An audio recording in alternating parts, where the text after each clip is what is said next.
I'll get to that later.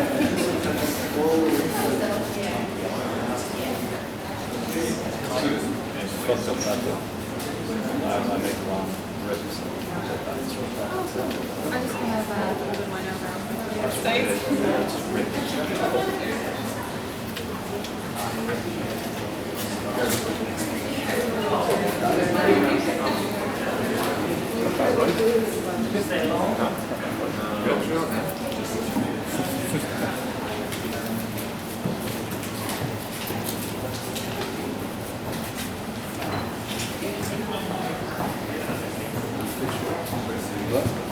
Oh yeah, well.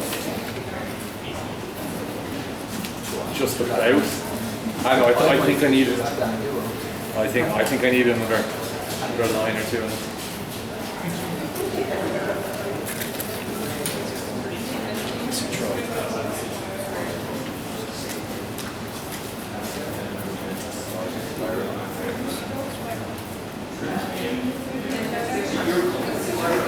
When you see how this is done, you're going to have a lot of fun with your family.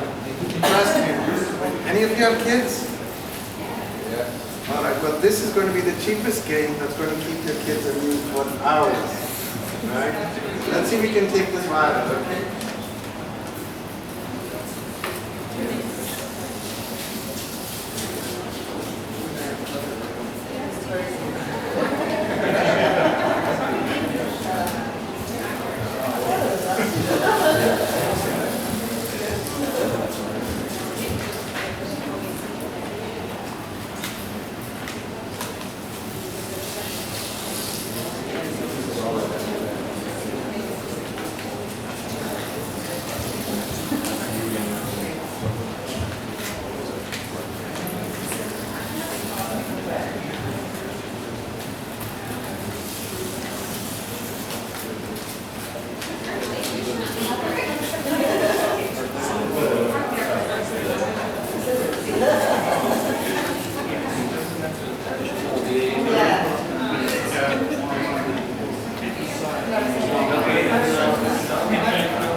So basically what you have to do, if I can just take you through it is, when you perforate the hole through here, you go all the way through, but you don't finish it, it will become one long continuous piece of paper.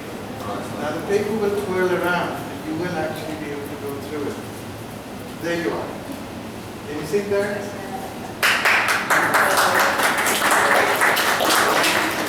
So have a go with your friends. So the purpose of a lot of these warm-up exercises is really to get you to start thinking in a different way. All right? So this is also the same solution that you would use if you had to make a continuous library. If you were to stack books, take it around a spiral, and it will keep on going. So you can see these principles. Can you see there now? All right? Going all the way around. So, if you try to do it, there's two parts to it. One is identifying the problem. Okay? The other side of it is what are the solutions you're going to use. Sorry about that. So what are the solutions you're going to use? Any of you come across a thing called TRIZ?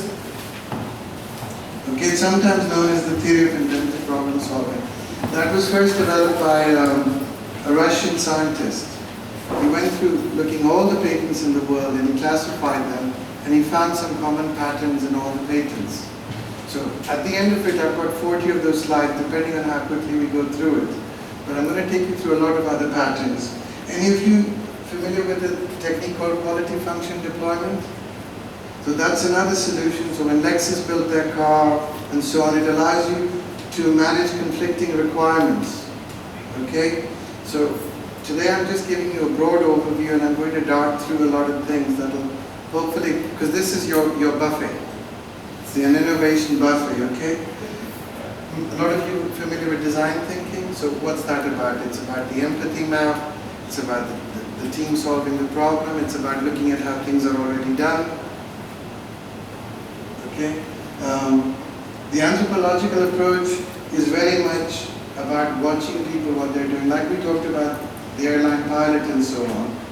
One of the things that you have to look at is to say, if I'm building a road or a route, what I want to do is to follow the path that people are already walking. The tendency with designers, architects and all, how many of you are interested in building houses and so on? Okay, there's a chap called Christopher Alexander. Read his book called The Pattern Language. Right? So whether you're in software, whatever, you will find, whether you're going through Jacob Nielsen, Donald Norman, you will find that there are common patterns that you can use as templates to make things easier. All right? And it's all about, like a good example is taking steps out. What's the best example in computer software, taking steps out? You use it every day. How many of you shop at Amazon? What does Amazon have? One click.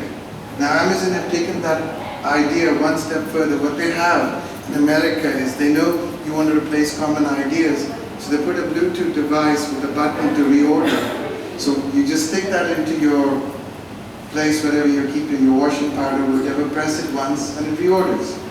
So you've taken all the step, I don't need to log on, I don't need to establish it, it goes from one to the other.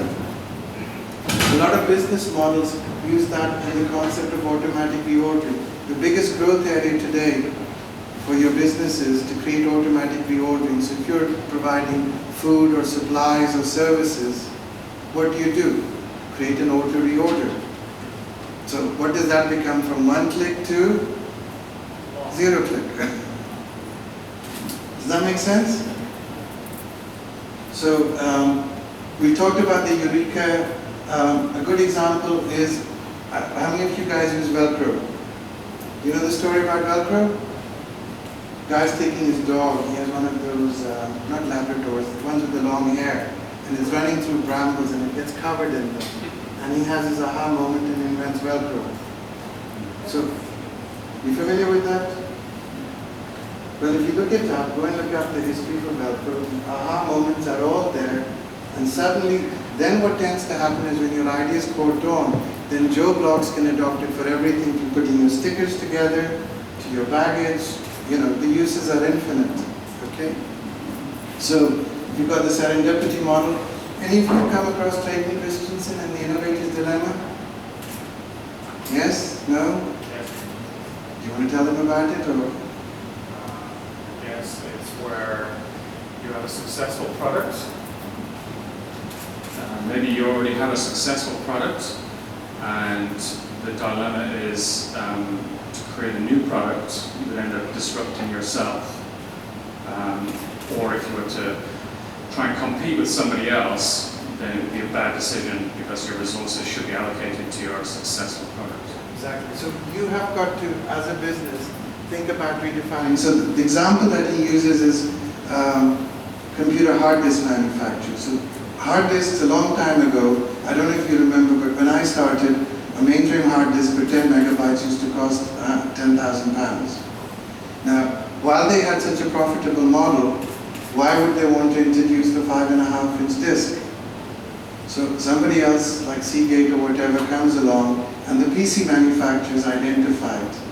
Sometimes people also get it wrong. So HP invented the compact drive, and the games manufacturers came along and said, look, we'd like to put this in a machine, and HP said, no, you're not our target audience. We want to put this into PDAs.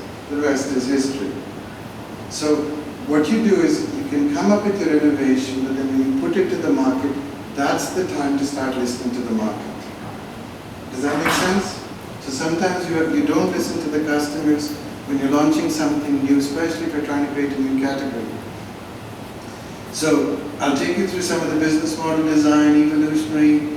I've introduced you to Christopher Alexander. If you want, I'll take you through a bit of his book offline for those that are interested in architecture, how to lay out a room, how to lay out a shop, a courtyard. One of the most profound books again. All it does is it observes people and says, what are the common patterns? So you're not waiting to go through 15 iterations of getting it wrong. You just follow the patterns, okay?